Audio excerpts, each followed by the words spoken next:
ሰበር ዜና ጽምዶ እያስጠነቀቀ ይገኛል።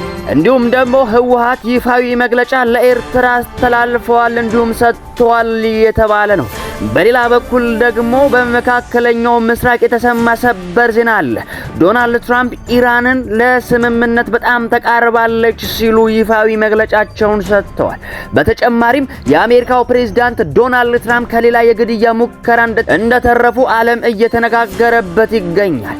አርሰናል ደግሞ የ2025 እና 26 የእንግሊዝ ፕሪሚየር ሊግ ይፋዊ የዋንጫ ስነ ስርዓት በትላንትናው አከናውኗል። እንዲሁም ደግሞ ዋንጫውን ከፍ አድርጎ መሳምም ችሏል። ዓለም ላይ በየዕለቱ የማይሰሙ ጉዶች የሉም። መሽቶ ሲነጋ ተውሎ ሲከረም በየሰዓቱና በየጊዜው አዳዲስ አጀንዳዎችና አዳዲስ ወሬዎች አሉ። ዛሬም ዕለተ ሰኞ ግንቦት 17 ቀን 2018 ዓመተ ምህረት ዓለም እንዴት እንዳደረች፣ ዓለም እንዴት እንዳረፋፈደችና ደግሞ እንዴት እንደከረመች ከዓለም ጉያ እስከ ኢትዮጵያ እንብርት ከተሰሙ ወሬ እነግራችኋለሁ። ይህ ወሬ ነጋሪ ነው። በየጊዜውና በየሰዓቱ ከዓለም ላይ እንዲሁም ደግሞ ከሀገር ቤት ውስጥ የተመራረጡ ወሬዎችን ለናንተ እየተከታተለ ያደርሳል። እናንተም ይህንን ወሬ ነጋሪ የተሰኘውን የወሬ ማድረሻ ዩቲዩብ ቻናላችንን ሰብስክራይብ እያደረጋችሁ የወሬ አድማጮቻችን እንድትሆኑ ስል በአክብሮት እጋብዛለሁኝ። በቅድሚያም ከሀገር ቤት ውስጥ ካገኘናቸው ወሬዎች ተቀዳሚ እናደርጋለን። ከሀገር ቤታችን ካገኘናቸው ወሬ ተቀዳሚ የምናደርገው እንዲሁም ትኩረት የምናደርግበት በሰሜኑ የሀገራችን ክፍል ከተወሰነ ጊዜ በኋላ ውጥረት እየተስተዋለ ይገኛል። ይህ ፀሐይ የሞቀው ሀገር ያወቀው የአደባባይ ሚስጥር ነው።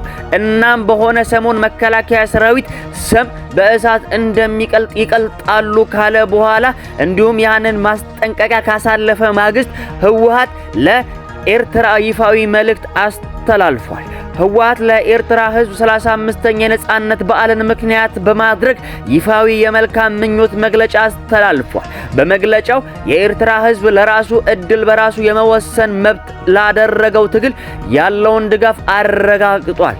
በሁለቱ ህዝቦች መካከል ያለውን ወንድማማችነትና ሰላማዊ ግንኙነት ለማጠናከር እንደሚፈልግ አያይዞ ገልጿል።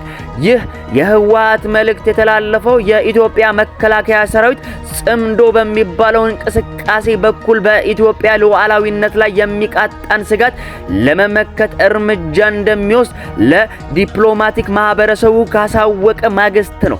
ሜጀር ጀነራል ተሾመ ገመቹ ለዲፕሎማቶች በሰጡት መግለጫ ይህ እንቅስቃሴ ወደ መሬት እናወርዳለን ብለው ስንዝር እንቅስቃሴ የሚያደርጉ አካላት ሰም በእሳት እንደሚቀልጥ ይቀልጣሉ ሲሉ ከትላንት በስቲያ ነበር ያስጠነቀቁት። እና ይህ ማስጠንቀቂያ ከተላለፈ በኋላ ደግሞ ህወሓት ይፋዊ መልእክት ለኤርትራ አስተላልፏል። በተጨማሪም መከላከያ ሰራዊት ለጽምዶ ማስጠንቀቂያ እንደሰጠ ይታወቃል። ምን እንደሆነና እንዴት እንደሆነ ዝርዝር ማብራሪያውን እነሆ።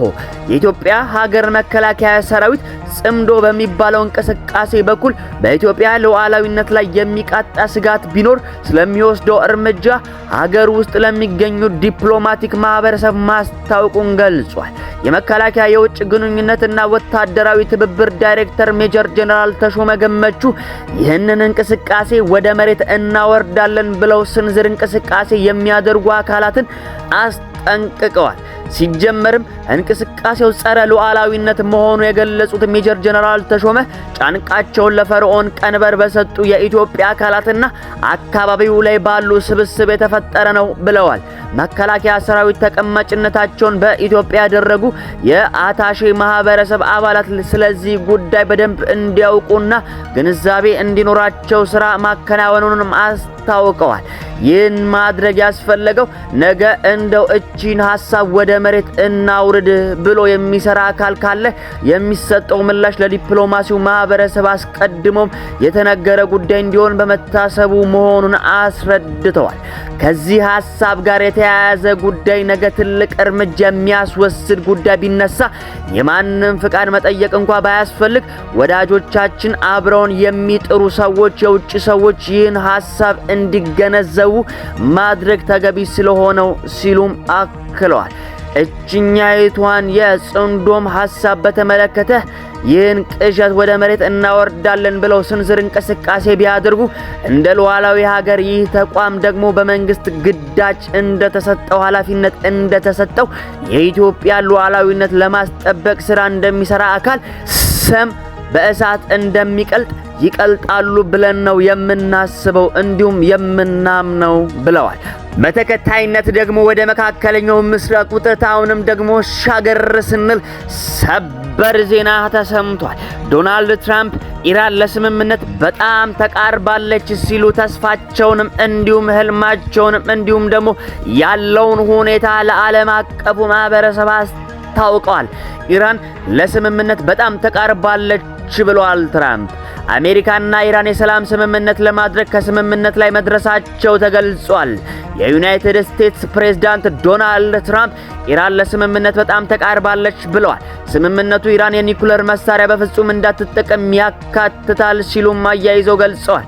ትራምፕ የምንፈልገውን ካገኘን ብቻ የስምምነቱን ፊርማ አስቀምጣለሁ ሲሉ ተደምጧል። የኢራን የውጭ ጉዳይ ሚኒስትር ቃል አቀባይ እስማኤል ባጋይ በበኩላቸው ስምምነቱ የተጠናቀቀው ባለፈው ሳምንት ነው ሲሉም እሳቸው ተናግረዋል። ባጋይ ስምምነቱ በአሜሪካ እንደሚነገረው የተቃረነ መግለጫ አይደለም ሲሉ አክለዋል። እቅዳችን 14 ነጥቦችን ያካተተ ነው ያሉት ሲሆን ባጋይ የመጨረሻው ስምምነት ከ30 እስከ 60 ባሉት ቀናት ውስጥ ይደረጋል ሲሉ ለዓለም ተስፋቸውን አጋርተዋል።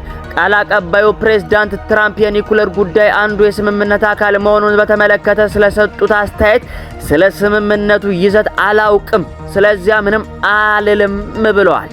ይሁን እንጂ የኒኩለርና የሚሳኤል ምርት እንዲሁም የሆርሙዝ ሰርጥ የሁለቱ ሀገራት ስምምነት አካል መሆኑ ተገልጿል። ፕሬዝዳንት ትራምፕ ባሳለፍነው ሳምንት በኢራን ላይ ሊፈጽሙት የነበረውን ወረራ በሳዑዲ አረቢያ፣ ኳታርና የተባበሩት አረብ ኤሚሬትስ ጥያቄ መሰረት መተዋቸውን አያይዘው ገልጿል። ይህም የሚታወስ ነው። እኒሁ ሰበብና ጣጣ የማያልቅባቸው እንዲሁም ደግሞ መዘዛሰር የሚከተላቸው ፕሬዝዳንት ትራምፕ ከሌላ የግድያ ሙከራ ተርፈዋል ነው የተባለው። በነጩ ቤተ መንግስት ሰሜናዊ ሜዳ አቅራቢያ በተቀሰቀሰ ድንገተኛ የተኩስ ድምጽ ሳቢያ በስፍራው የነበሩ ጋዜጠኞች በአስቸኳይ መጠለያ እንዲይዙ የተደረገ ሲሆን የደህንነት ኃይሎች ታጣቂውን ተጠርጣሪ ተኩሰው መምታታቸውና አካባቢውን ለተወሰነ ጊዜ መቆለፋቸውን አስታውቋል። እድሜያቸው 79 የሆኑት ፕሬዝዳንት ዶናልድ ትራምፕ ባለፈው ሐምሌ 2024 ዓ.ም በፔንሲልቬኒያ ከተደረገባቸው የመጀመሪያው ጥቃት ጀምሮ እስካሁን ድረስ በአጠቃላይ 3 የተረጋገጡ የግድያ ሙከራዎች የተሰነዘሩባቸው ሲሆን በቅርቡ በሚያዝያ ወር በነበረው ጥቃትም አንድ ታጣቂ በቁጥጥር ስር መዋሉ ይታወሳል። የሪፐብሊካን ፓርቲ አባላት ለጥበቃ ክፍሉ ፈጣን ምላሽ ምስጋናቸውን ባቀረቡበት በዚህ ወቅት ፕሬዝዳንት ትራምፕ ለደህንነታቸው ሲሉ በ400 ሚሊዮን ዶላር ወጪ በነጩ ቤተ መንግስት ምድር በታች ወታደራዊ ሆስፒታልና ከድሮን ጥቃት የተጠበቀ ትልቅ አዳራሽ የመገንባት ስራ እያከናወኑ መሆኑም ታውቋል። በመጨረሻም ደግሞ ለስፖርት አፍቃሪያን በተለይ ደግሞ ለአርሰናል ወዳጆች እንዲሁም ደግሞ ለአርሰናል ደጋፊዎች በትላንትናው ዕለት ከ22 ዓመት በኋላ አርሰናል የ2025 እንዲሁም 26 የውድድር ዘመን የእንግሊዝ ፕሪሚየር ሊግን በይፋ ማሸነፉን እና የዋንጫ ፕሮግራሙን ማጠቃለሉን ዓለም ሰምቷል። እናንተም ስሙ፣ እንኳን ደስ አላችሁ።